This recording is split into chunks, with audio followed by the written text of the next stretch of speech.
Here we are again. Today I want to compare the Industrial Revolution with the Digital Revolution and Luddism. And now, as you can see, spring's coming. It's August. You can hear the birds in the background. This is obviously a natural setting. But obviously as human beings we've moved on. 8 billion people living on a planet. There needs to be some type of adaptation of technology. So what is Luddism? Well, there are three sections of society, well, Western society, that are on the pale, beyond the pale. There's the Philistines, the anarchists, and the Luddites. Historically, we were told that the Philistines were backward, uncultured people when they were dispossessed by the Israeli shepherds. Well, the fact is, archaeological evidence has shown that the Philistines were quite cultured, sophisticated people. We're told consistently that anarchists are nothing more than bomb throwers, mindless bomb throwers. And obviously the concept of anarchy comes from anarchos, which means without rulers, which means people trying to come to solutions based on collective will, based on common ownership of property, inequalities in power and wealth. And as the population grows and resources decrease and CO2 emissions increase and the planet is dominated by an economic system based on the creation of profits irrespective of the human, social and environmental consequence, we see that anarchist principles of organisation are becoming more acceptable. Then we have a group of people which will never be accepted in a digital age, and these are the Luddites. So who are the Luddites? When the Industrial Revolution occurred in Britain, not only did we see the slaughter of First Nations people around the world so that the British Empire could access their resources, what we saw is a radical change in the relationship in England or Great Britain. The commons, which were common lands which had been held for hundreds of years, were closed, and people were forced into the cities to survive, and they became the new cannon fodder for the industrial age. We had children as young as 4 working in the coal mines, and we're all aware of those horrors. So the Industrial Revolution created resistance, not only regarding the commons, the closure of the commons lands, but it created resistance in terms of the type of machinery which was introduced. Dangerous machinery was introduced. People were living in substandard conditions within factories, sleeping where they could. And we had the rise of a movement which was called Luddism.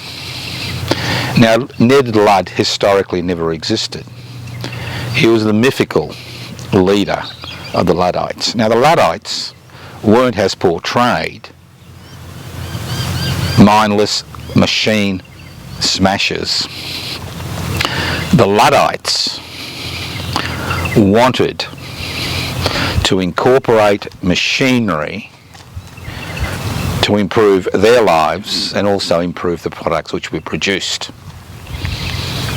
It was about changing the direction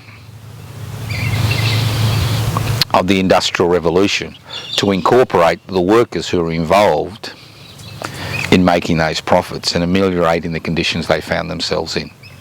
For their troubles, they were hung, deported to Australia as convicts. And if you look at many of the early records in the 1830s and 1840s of deported convicts, many or some were active Luddites. So what's that got to do with the 21st century and the digital revolution? Technology is neither good or bad. How technology is used has societal consequences. Who owns those technological innovation creates the conditions that allow technology to be used in such a way as to oppress people. I'll give you another example. In the 19th century and early 20th century, the Congo was the personal fiefdom of King Leopold of Belgium. And over 10 million people were killed, slaughtered, in the race to tap rubber for the automobile revolution which was sweeping Western Europe. Because rubber was fundamental for automobile travel. And what we saw is the people who lived in the Congo paid the ultimate price for that progress. Millions slaughtered. Currently, again in the Congo, we are seeing the production of blood batteries. Congolese are being forced off their lands so that miners can mine that land for cobalt. Not only large corporations, but individual miners who work in a situation similar to the way workers worked and were treated during the Industrial Revolution almost 200 years ago. That's the reality. As technology moves forward, people pay a cost. Now, while that cost in the 21st century is borne by an increasing number of Congolese who are once again being sacrificed on the altar of so-called progress, what we are seeing is a move in technology which theoretically was introduced in order to democratise and decentralise power. And what we've seen in the last 20 to 30 years is the concentration of ownership of that technological innovation in fewer and fewer hands. What's described as the monetarization of technology. And we are seeing the consequences of that monetarization in terms of the way people are treated and ultimately exploited. You have with the new digital revolution, you have two arms to that digital revolution.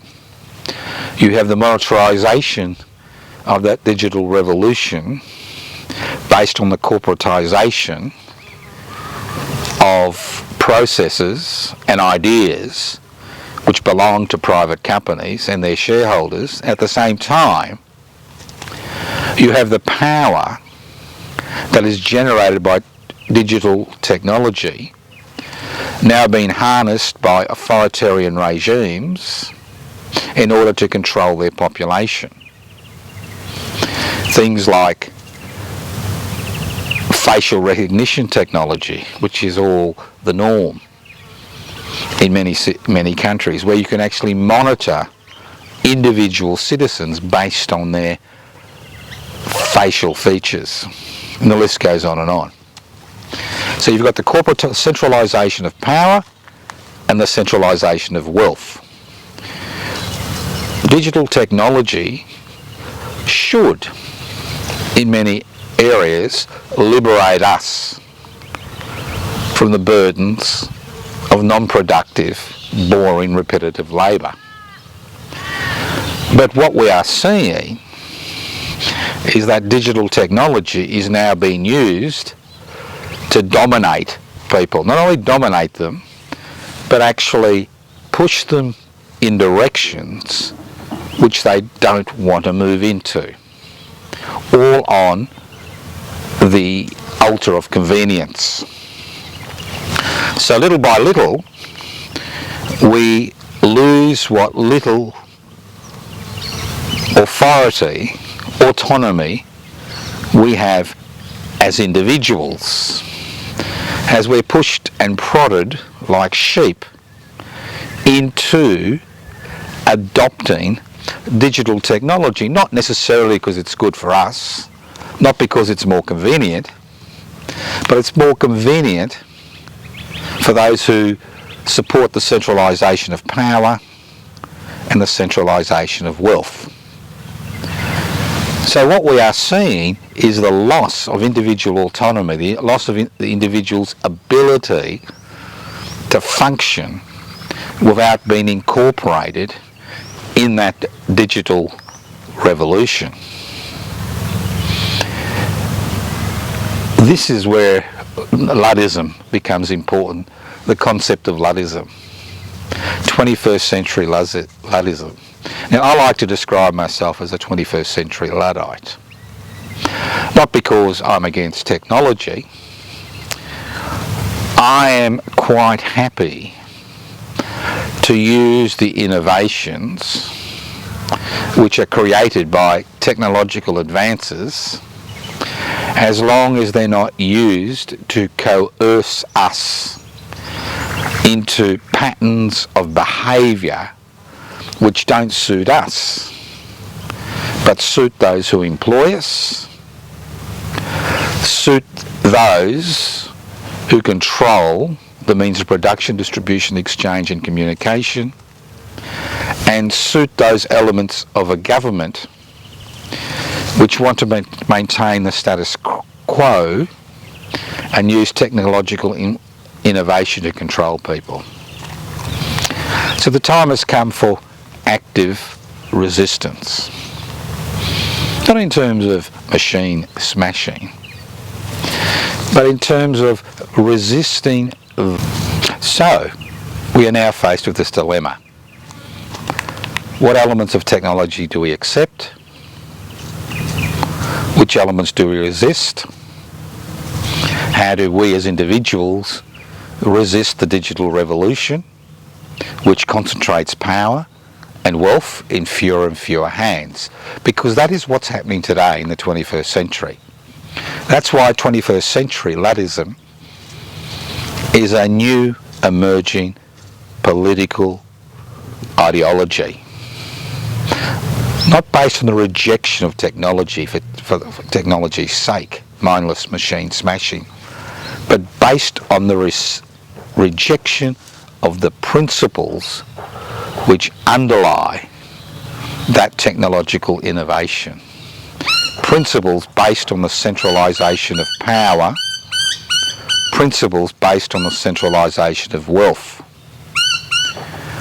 What we've seen over the last 20 to 30 years is a hijacking of technology which has capacity to be democratic, and more importantly, which has the capacity to solve or attempt to solve many of the problems we face as a species, as population grows and resources decrease and needs and wants are artificially accelerated. So today you have a duty to yourself and to the people around you, but more so to yourself. How much of this technological innovation are you willing to accept? Are you willing to accept the fact that options are being removed? Are you willing to accept the fact that your life is becoming more and more controlled? Are you willing to accept the fact that the centralisation of data and information by centralised authorities opens you up to exploitation, not just from criminal elements, but exploitations from the corporate sector, exploitation from a centralised authority, exploitation from the government of the day. And that's the dilemma. That's the dilemma the Luddites faced in the 19th century with the Industrial Revolution. That is the dilemma we face in the 21st century with the digital revolution. Because the decentralised, democratised elements have been swept aside in the race to maximise profits irrespective of the human cost. It's no exaggeration to say much of the stress and anxiety, depression that people in the 21st century, in the digital age, experience can be directly attributable to the fact that digital technology is being forced on people, and people are being left with no options but to use that digital technology to function. I laugh when people talk about the digital divide, the new division. It's not a digital divide in terms of people who want to access that technology and people who can't access that technology because of a variety of reasons, but it's a digital divide based on reinforcing inequalities in power and wealth. And unless we are able to look at that situation, unless we are willing to challenge every time technology is used to centralise power and wealth, unless we are willing to stand up, we will find that Huxley's Brave New World and Orwell's 1984 become a reality.